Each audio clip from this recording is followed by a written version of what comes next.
I am going to play a quick clip from an interview with the ever so popular author George R.R. Martin, and I want you guys to listen carefully to his words. I have always said that I believe there are two types of writers, which I call the architect and the gardener. The architect plans everything in advance. He draws up his blueprint. He knows where the plumbing is going to run. He knows how many rooms there are going to be, exactly what the square footage of each room is. Everything is finalized before you dig the hole in the ground or drive the first nail.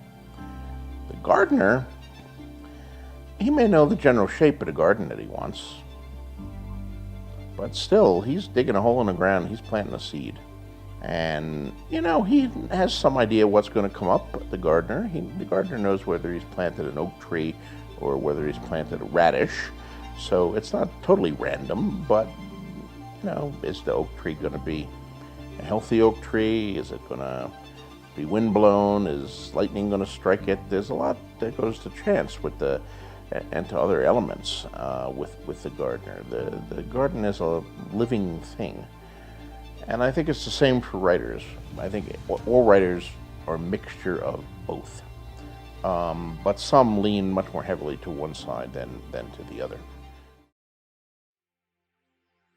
This analogy of gardeners and architects has become quite famous over the years, and it's spread to various other fields of work outside of writing, since in essence a gardener is somebody who has a vague idea of what they want to do and goes with the flow, whereas an architect is somebody who must plan meticulously, rigorously and carefully before they even begin working. This concept of gardeners and architects can be applied to various different jobs, and there are benefits and negatives to both of these types of workers. But as George R.R. Martin states in that clip, all writers tend to be both gardeners and architects, but lean towards a certain side. And that's exactly what made me start thinking about Berserk, Kentaro Miura, and most specifically, the Black Swordsman arc. There are interviews of Miura saying that at the beginning of the series, he didn't even have Casket in mind as a character. He didn't know how exactly he would explain Guts' missing eye or his missing arm, he didn't know what exactly Griffith had done to Guts, and he didn't even know this demon he drew in chapter 1 would end up being one of the most integral components of the plot. The fact that Miura didn't know he was going to create Casca when he started is enough to tell you that Miura is definitely more of a gardener than an architect. He didn't have everything planned to the T when he first started drawing Berserk, and he has planted various seeds along the way. What makes this shocking to me is the fact that Miura didn't intensely plan every single move, yet despite that, Berserk is a very fluid and coherent narrative. I genuinely cannot think of a single plot hole in Berserk. All of the ideas, concepts, characters and major narrative decisions within this manga all feel very natural, and not once have I gotten the impression that something was shoehorned in or poorly introduced. The Black Swordsman arc is a prime example of Miura introducing certain things and effectively utilizing them in later sections of the story, and that's exactly what we are going to talk about today. The genius of Berserk's Black Swordsman arc.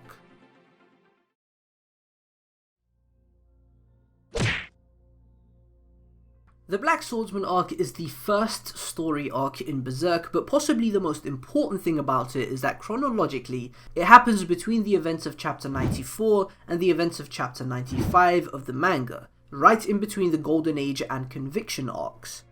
This means that the hook of Berserk, the very first few chapters of this series, are set in a world where Guts, our main protagonist, is a rage-fueled, murderous and resolved swordsman with seemingly no purpose in the world but to kill as many apostles as he can. He is missing an eye, missing an arm, and has a brand on his neck that is actively summoning apostles that he is in turn forced to kill. We can clearly see that he hates a member of the God Hand named Griffith, and even though we don't get detailed exposition surrounding their relationship, we know that Griffith must have done something terrible to him, and logically one would assume that Guts' missing eye, missing arm, and rotten attitude are all products of this mysterious history that Guts shares with Griffith. It isn't until the following arc, the Golden Age arc, that we get a detailed narrative fully exploring the dynamic between these two characters, showcasing the bulk of Guts' life, delivering the most heart-wrenching event of the series and in turn explaining how he became what he was in the Black Swordsman arc. And that's why you often get people suggesting that you should skip this arc and read it after the Golden Age arc, but that's something I entirely disagree with and a topic for another video. If you're watching this and for some reason haven't read Berserk yet, I don't know why you're watching this, but make sure you read the Black Swordsman arc first and read everything in order of release as it should be. The Black Swordsman arc serves its role as the first act of the story splendidly. It introduces us to our main protagonist, gives us a vague idea of what Berserk's plot is going to be like, introduces us to the world of Berserk and begins building on the tone and atmosphere which is a fundamental aspect of the series' identity. But one thing I must say is that this arc is merely one piece of the puzzle.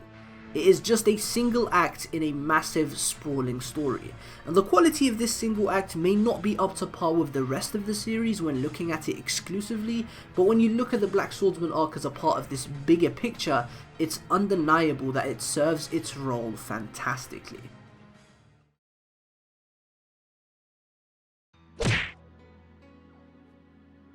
We as the audience are cast right into the middle of Guts' story with very little room to understand what exactly is going on. I mean, the first page of Berserk is Guts naked, having sex with a woman who transforms into a demon and then shooting her to death with his mechanical cannon arm. How on earth Guts got here and what's motivating him to do this isn't addressed, but those are necessary questions for us to hold on to and hope will be further expounded upon at a later stage. The entire point of this arc is to build mystery surrounding Guts, and build a desire from the audience to get explanations about his unknown past and what motivates him. Throughout this arc, more and more questions arise. This is a very unconventional way to start off your story. Most stories dedicate their first act to giving a full introduction to their main protagonist, but Miura only gives you tidbits of actual solid work on Guts, and focuses more on building mystery surrounding him. There are quite a few examples of things within this arc pertaining to Guts that are difficult to fully appreciate or even understand when first reading, but when revisiting with later context, they make perfect sense and are geniusly woven into this enigma of a character's screen time. For example, why is Guts crying after saving Theresia? Why does Guts let his guard down and let this possessed little girl stab him? Bear in mind, this is the character who has consistently made it seem as if he has no regard for human life and only cares about his own agendas and ambitions. If you're looking at these two moments as they are within the Black Swordsman arc, you'd probably rightfully assume that Guts isn't all evil and puts on a facade to hide his true emotions. But even with a correct interpretation like that one, you aren't able to fully appreciate the weight of these scenes until you get to the next arc, the Golden Age. That is when you find out that Guts had an incredibly traumatic childhood. He was an orphan born from a corpse and forced to live around ruthless mercenaries with a father who consistently abused him. In these interactions with children, we're shown a different side to Guts. We're shown empathy, understanding, and a wide array of very human emotions from him, because he sees himself in these children whose lives he believes he has ruined. Another event in the Golden Age arc that deeply ties into this is when Guts accidentally kills Adonis, another innocent child whose life was stripped away by Guts. From then on, Guts has always dropped his guard almost subconsciously when around children, because trouble follows him everywhere he goes and he doesn't want to ruin these poor innocent children's lives. That is why he cries at the end of the Black Swordsman arc, because he effectively ruined the life of an innocent girl by killing the only person who loved her and making her witness the brutality of it all. And this is just one aspect of Guts' character that is touched upon in the Black Swordsman arc and given more substance in later portions of the story. If I had all the time in the world, I could dive into where his ideals at this point of his life come from, or why he has a bloodlust and need for vengeance, but this video is only meant to open your eyes to the significance of the very subtle details packed within this first arc. This isn't meant to serve as a deep analysis of everything, but more as just a take a look at this shit. One of the coolest aspects of this first arc is the fact that we are plunged into a world that we don't fully understand until the Golden Age arc, where everything is fully explained. There's some pretty valuable world building in the Black Swordsman arc, and the series' dark fantasy atmosphere is pretty well built and very prominent throughout it, but what's most impressive to me is how this is a world given to us, but the Golden Age arc builds the foundation for this world. Think of it like this: we are shown the end product in the Black Swordsman arc, whereas the Golden Age arc shows us exactly how we got there. The Golden Age starts off with a very medieval setting, and despite this being a dark fantasy manga, there aren't many fantasy concepts explored within the world, which is interesting because in the previous arc there is nothing but blood, guts, and monsters.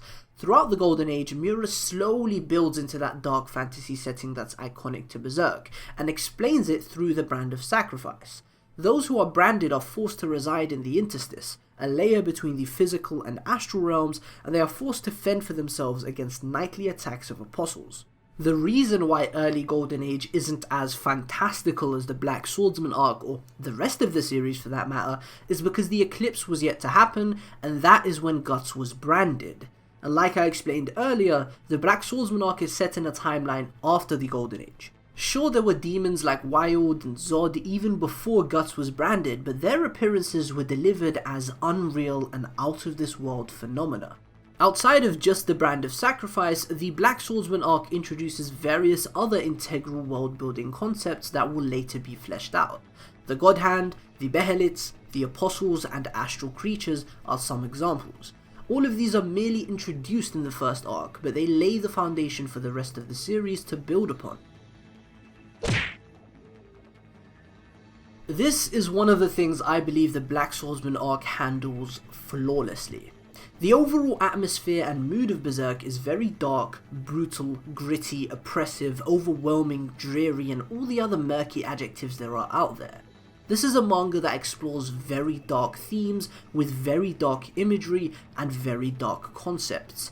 There is brutal killing and even rape, and I'm sure you probably agree that there are certain things in this manga that are rough to read and hard to stomach.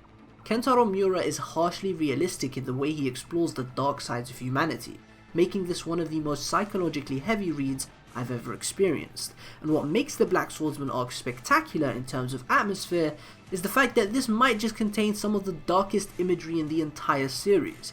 Miura makes it incredibly clear what Berserk is about and what you should expect from this manga right from the outset. This is integral to any first act in any story. An author should be as honest as possible with their audience about what the story will entail. And I don't think I need to give deeper analysis into this topic of atmosphere and tone when it comes to the Black Swordsman arc, because if you've read it, then I'm sure you know exactly how well it embodies this aspect of Berserk. This right here is the child of Guts and Casca. Currently in the story, this child is of major relevance, and the entire plotline surrounding him seems to be shaping into something of great significance for the finale of this story. I urge you to check the link in the description and watch this analysis by Studio Taka on the identity of the Moonlight Child.